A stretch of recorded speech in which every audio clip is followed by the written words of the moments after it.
Hey, if you don't care about the process and stuff, skip to this part of the video to see the conclusions. Hi. It's been a while, huh? Promised this video to the people who helped, like, 3 months ago now? Hope y'all can understand that being a big boy in college is really hard. So it's especially hard when your roommate practices chemical warfare in the bathroom and exudes death in your dorm. The scent was so bad that I coughed every time I entered, so my shriveled up lungs weren't ready for recording. But it's currently spring break, I have no roommate, and I figure while I have all the time in the world, I should finally get this done. So let's get to what you all came here for. The Dragonball event revolves around getting dragon coins, popping them in a machine, and stopping Becco from inviting your wallet to an unforgettable luncheon. If you've ever been on the DT Discord while DB takes place, then you know why everybody complains. Legendary ball payout isn't very good. We've seen all of the saltiness, and in the case of this sad soul, seen how close somebody can be to uninstalling the game. I think the salt is worth investigating, because I really want to see if it's legit. You might think it's easy to tell a new player that none of the purchases are worth it, or that the rates are awful, or that they'll never get an egg, but can you tell them exactly how bad the packages are? What are your percentages? If this hypothetical man is on a mission and won't go home tonight without an egg, will you have the numbers to tell him that it's better to just starve? If you said yes to any of those, then I'd like to invite you to my home, Abby Kruger. Would you like to see this custom mansion I made for you? And for the final few gamers that are still asking, why would you bother investigating such a bad event? Well, I'd like for you to perform this one simple exercise for me. Close your eyes and clear your thoughts. Take a few deep breaths and center your mind on my voice. Before you is an endless beach. Giant cerulean waves on the horizon lightly come onto the beach's shore with a gentle sound.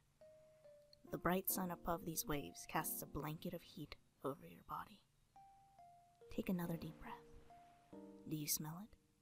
The saltiness of the sea? It stings just a little bit, but everything around you is so beautiful, so serene, that it's all just a part of the experience. Now focus on the wind and the crackling noise it creates as it passes by the palm trees. It's so crisp and clear that your mind might just drift off with it. You may find yourself wondering how the world works and what to do while you're here, completely at peace. And if you focus hard enough, you may just hear your inner subconscious speak. Why am I wasting my time playing this shitty game? Why do I even play video games? Why do I even exist?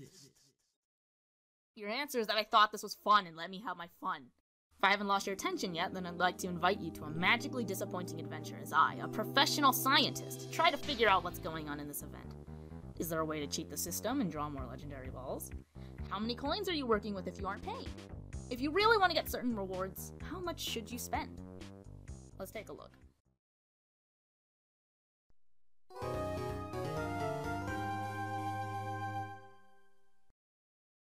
Most games have some kind of system in place where you pay more to get less because at the end of the day, game run by company, company run by money. But for Dragon Tamer, we can't make this claim without evidence.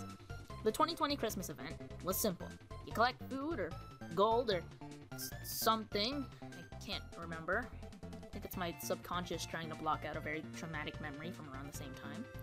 But no matter how much I want to ignore them, inner demons will catch up to all of us eventually, and this one is the physical embodiment of a Ravensburger puzzle. If you did event activities, you'd get puzzle pieces. If you get 9 unique ones, you'd piece together one of the ugliest dragons in the game for an egg. At first, things went well. Everybody was sharing pictures of their boards being filled up one by one. But as time went on, people began to notice that... Oh no.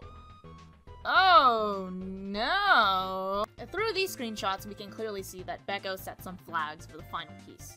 I'll just simplify flags as on and off buttons.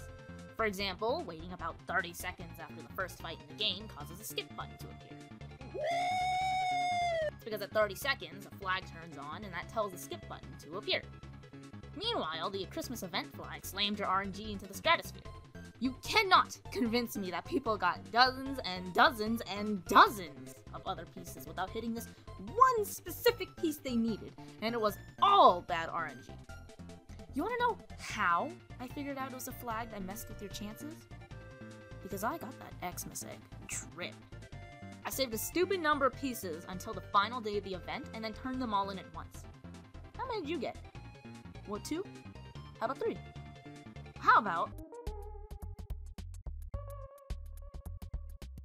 The game's flag was triggered by one missing piece and I had all the pieces, then the flag turned off. So my RNG was restored and I had even chances for every piece. There's an argument to be made about how this event was forever ago, so maybe Becco has changed since then. But I'm here to argue that since it did happen, Becco has done it before, and maybe they do it again. So we have a basis for Becco cheating us. That's cool. But why specifically accuse the DB event when there are a lot of others that could also be accused? Well, because I had already tested it before. I present to you some old and crusty Excel sheets from 5 centuries ago. And you know it's crusty because you can see some Cheeto stains in the corner. Obviously, this data isn't definitive because of how small the sample is, however, this is less to finalize results and more to make a hypothesis. These 2 variables are very simple. One of these involves doing like 50 to 70 draws, one at a time, individually, and this other one is doing a times 10 draw that you actually could not touch unless you had at least 10, meaning that if you had an uneven number like 17, you'd have to draw 10 at once and then do 7 draws individually. This isn't here to support my point, I just think that's really funny. In any case, if this data has any relevancy at all, it points towards drawing individually having more benefits than drawing all at once. Remember when I was talking about flags earlier? I'm thinking that certain flags are triggered when certain criteria are met. Maybe drawing a certain number of times lowers your chances for legendary balls. Maybe when you draw all at once, you get nothing! Maybe the times 10 draw option is just naturally rigged. Maybe I saw a promising job offer from Becco and on the first day of the job they led me into a circus. Could be any of these reasons, could be none of these reasons. But all of these maybes motivated me to give a closer examination. So, besides wanting to, what's the benefit of going more in depth? Well, 1, I thought it was fun, and 2, a friend offered to help. This time we had 6 accounts, 5 of which being mine, and 1 being from a friend, Aquablast. And again, this is a terribly small sample size that could have resulted in mad biases and errors, but this was just another small test, so don't worry about it. Overall, we found rather similar results. Drawing all at once had poor legendary percentages, and drawing individually yielded more, and... Wait a second. The legendary rate is... Well, it's rather small, isn't it? And this one is just a bit larger than what I'd like to expect. So, to the people who don't know why sample size is important, here it is. You get values, but you don't get enough values. And without enough values, you get some pretty uncertain averages. So while these results are similar, we still don't have enough data to know for sure if it's definitive. And the only way to know for sure was to ask for more help.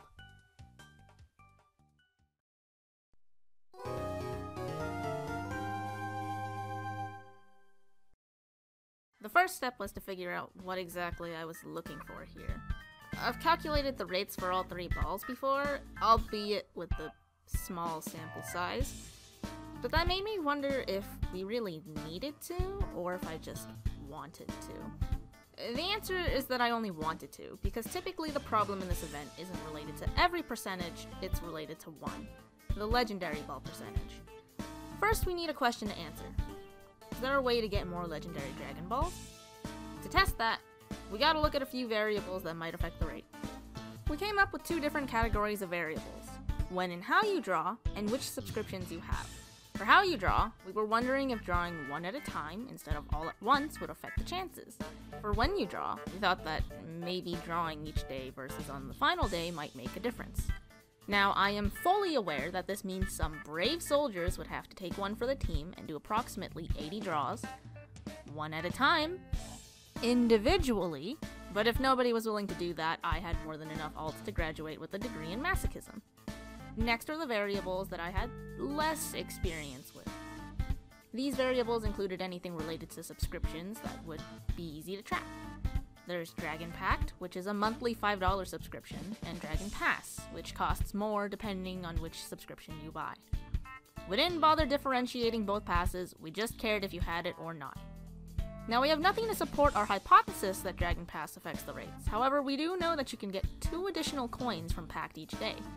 Therefore, if you did all your quests, instead of getting a filthy 8 coins per day like a free-to-play peasant, you could ascend to the Throne of Whales and get 10 coins per day instead. While this may not seem like a lot at first, bear in mind that this event lasts for 7 days, so you get 14 extra coins, and that's a 25% increase. So obviously you get benefits from Dragon Pack relative to the event, and I don't know, maybe that leaks into Pass as well. Now that we have all our variables, we need to draft our investigation. Now this gets a little stupid, because I was stupid and thought that studying all these variables at once would be a good idea. This is why you draft your experiments before you collect your data, kids. So what's the solution? We suit up and become divorce lawyers, cutting this up into 2. One study will investigate the drawing method and the day it's used, and the other study will investigate how subscriptions work in the event. Both studies, of course, are looking into whether or not you can get more legendary Dragon Balls from certain variables. Before we can move forward, we need a basic lesson in statistics. We're looking for the average legendary ball rates in all these variables, and we have to compare them to see if they're equal or not. By making them equal to each other, we've made a null hypothesis. If the null hypothesis is true, then none of the variables affect the legendary ball rate. If even one is different, then the null hypothesis is wrong. I'll get into the mathy parts later, but just know that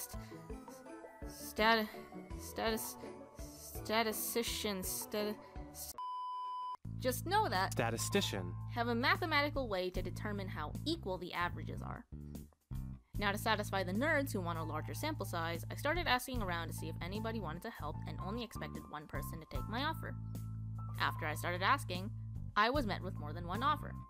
I threw down the testing groups that I would have and asked which people would like to participate in. We got an expected response. Nobody likes drawing 80 times individually, and everybody likes drawing once. In any case, I had people willing to help, so I went and made a Discord server. I gave info about the project and let people choose their own testing groups. Here are the basic layouts of the spreadsheets I asked people to fill in. This is how we got to know how many balls people got and when they used them. We also got to know who had which subscriptions. And for some final safety precautions, I asked 2 friends to mod for me because I didn't trust myself with these powers. I asked 3 friends to check my calculations and methods because I was definitely qualified to do statistics. I asked some people to spread the server around to get more participants. And lastly, I asked a couple people about anything that was unclear or should be fixed up in general. Then we released the server to the public, had a few good laughs, shared some memes, and came to a startling realization. Something was wrong. We got bored and started sharing our progress as the days marched on, and there was a strange pattern that Akka pointed out. The rates for legendary Dragon Balls just plummeted on the 3rd day. I'm aware that we are already running 2 studies here. However, this 3rd day anomaly made me curious, so I immediately planned a 3rd study, comparing the averages of the individual days. In total, we got 8 sets of data for 3 of the testing groups and an odd 9 for individual draw each day. Just for full disclosure, this was not a Christmas at the beginning of January miracle. I joined with my 9 accounts and helped even the participant numbers out. Mostly. I am aware that scientists joining their own studies is commonly frowned upon, but I have video footage proving that it was me who did all the drawings individually, and I died inside while getting all that footage. So go frown somewhere else. We compiled the data and started analyzing it right away, because I was really on top of all of the things.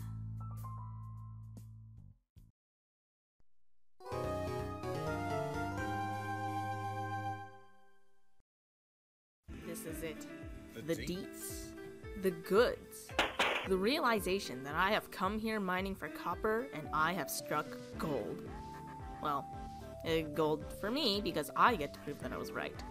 Copper for the rest of you because you could have had an advantage and never knew. And let's put the disclaimer down now. These are all chances. It's not guaranteed. So don't get mad at me if you still end up drawing 9 when you should have hypothetically gotten more. Let's get everybody on the same page here and remember our goal. we have to disprove our null hypothesis.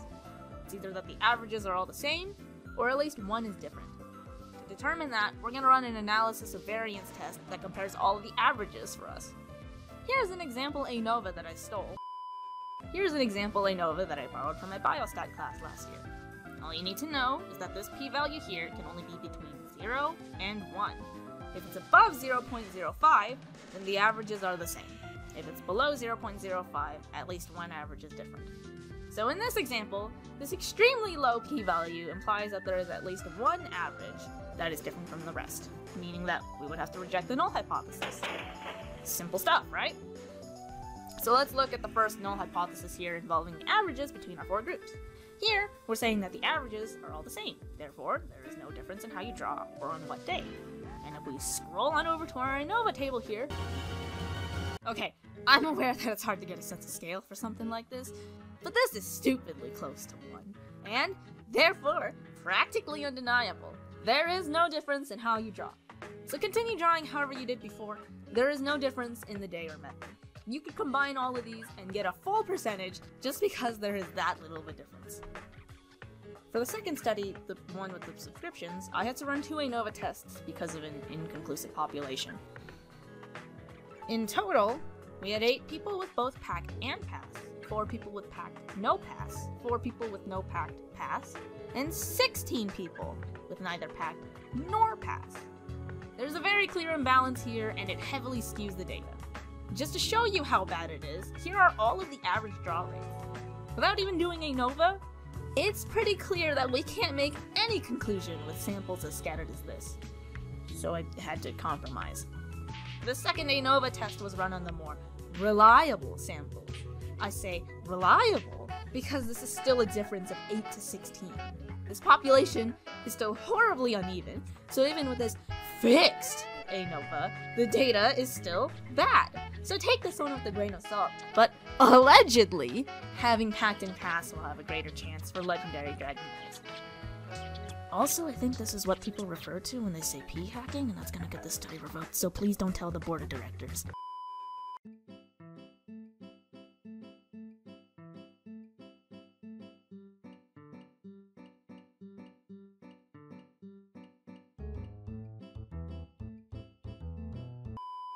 I compiled data from both each date groups and found something actually decisive.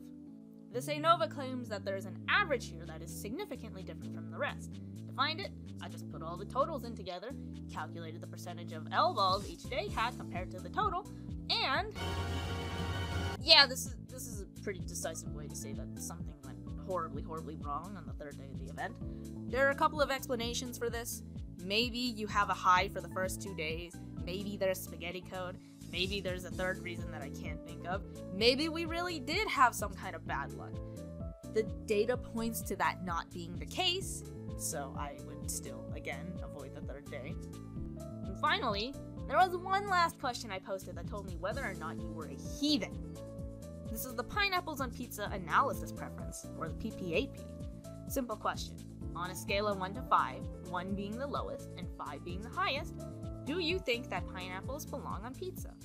I got all sorts of fun answers ranging from a -10 to an 11. Somebody also just wrote pineapple in Chinese. I'm not sure how to quantify that, but I still feel like it should be mentioned.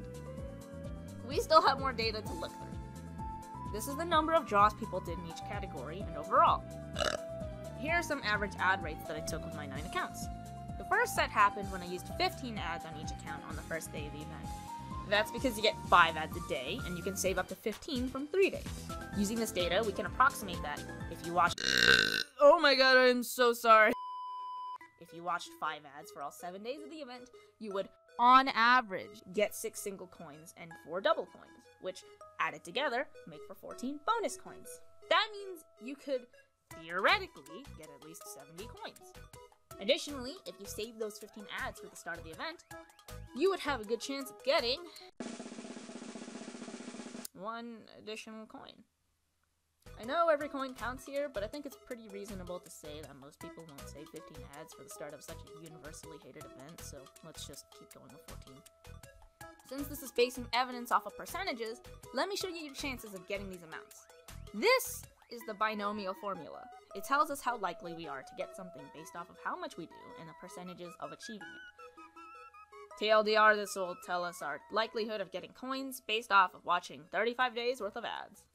Assuming it was 35 ads exact, these are your chances of getting 4 and 6 single coins respectively. The orange bars indicate our likelihood of getting how much we want or more. In summary, you have a 58% chance of getting 8 or more coins, and you have a 67% chance of getting 6 or more coins. Combining these together, you have a 39% chance of getting 14 coins total. Assuming you get exactly or more than 4 doubles and 6 singles. Not high chances, but not terrible either. Oh, and there's that one last coin you get at the end of the event from the mail.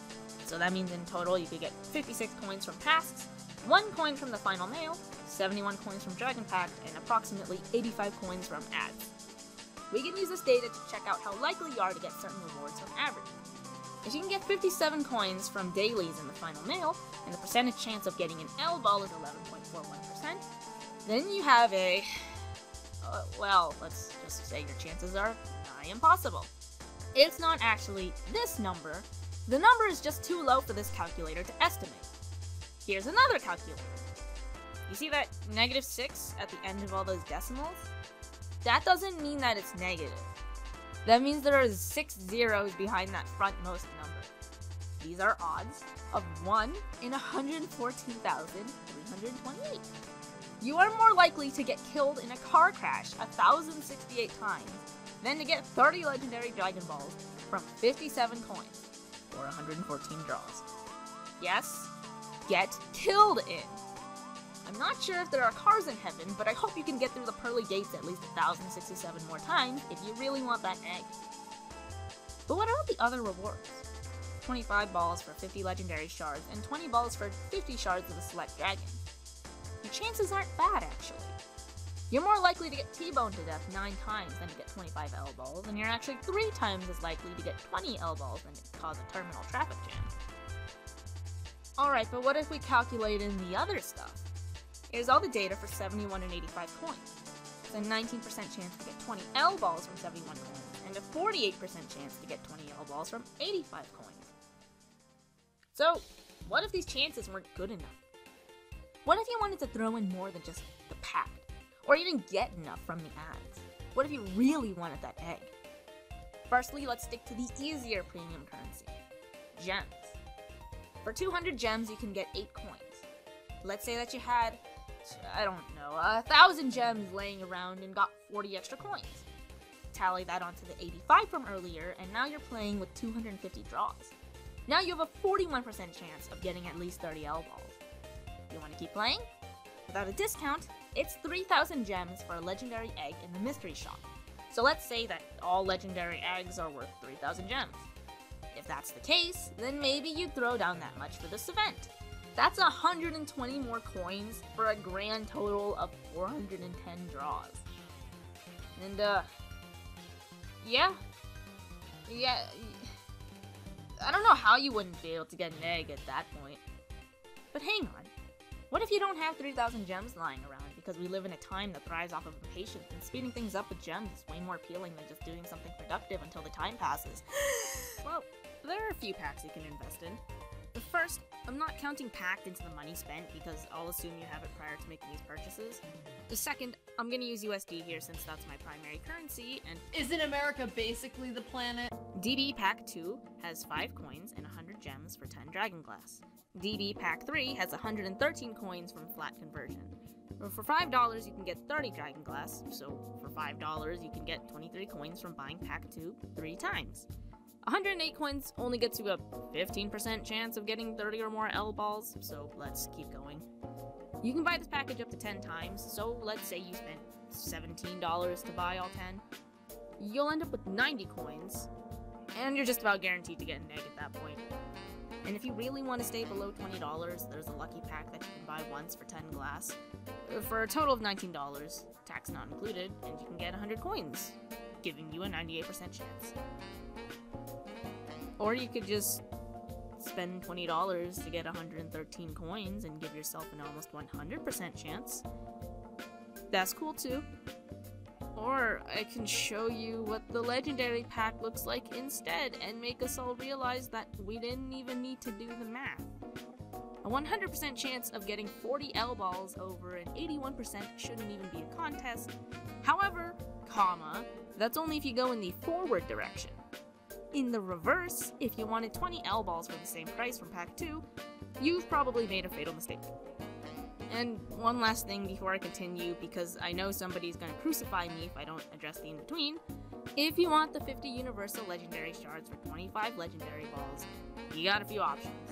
For $10, you could either buy the legendary pack once or pack 2 6 times for a 92% chance. So, if you're going F2P, your chances are pretty slim on getting 20 L balls or higher. But if you want to sport some cash out of desperation, gamble your heart out and don't look back.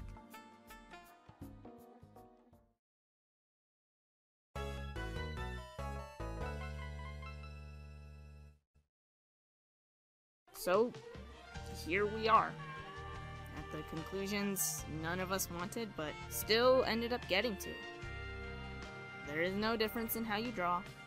We don't know if subscriptions really affect anything, and the third day of the event is cursed.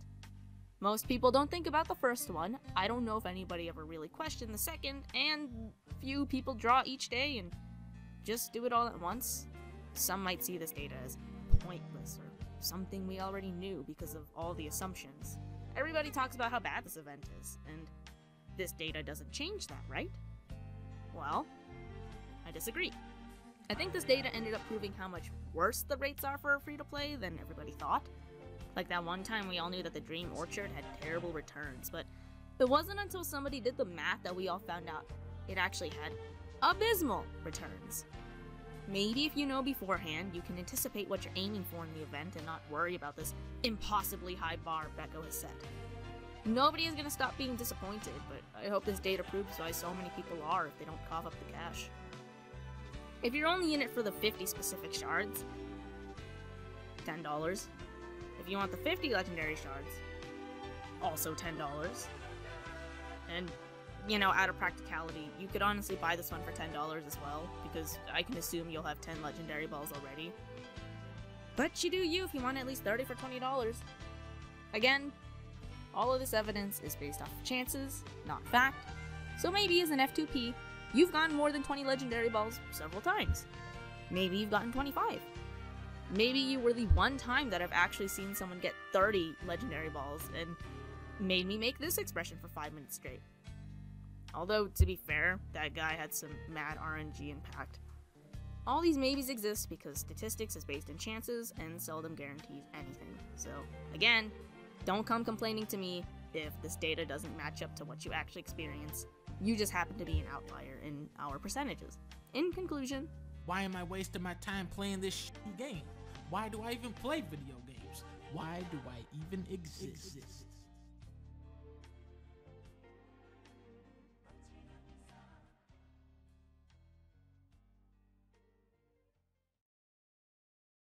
hey, thanks for making it to the end of this video. I'm sorry again for making all of you wait for something I promised centuries ago. I really was busy with college and dealing with the smoker's cough. I seriously didn't want to record when my rancid roommate was around, lest I became one of the last few people with a permanent iron lung. I also went to the hospital while this video was being made, and there was some audio that I had to re-record because of glitches, so, you know, it's been an experience. With that being said, I don't plan to make videos like this again. This took me like a full week to make, so don't expect any more like 35+ minute videos. Or is this 30? I don't actually know yet. There are some minor things that I might investigate in the future, but I don't want to be a scientist for the next like 3 months. Again, I really appreciate all the people that helped me with this study, and I apologize again for making them wait, and possibly making you wait if you didn't participate but were anticipating this. I hope you liked the video. I put my heart and soul into it, and, well, I think it's time for me to rest. Oyasumi, everyone. Of time will wring my neck. Every little moment spells regret. don't have to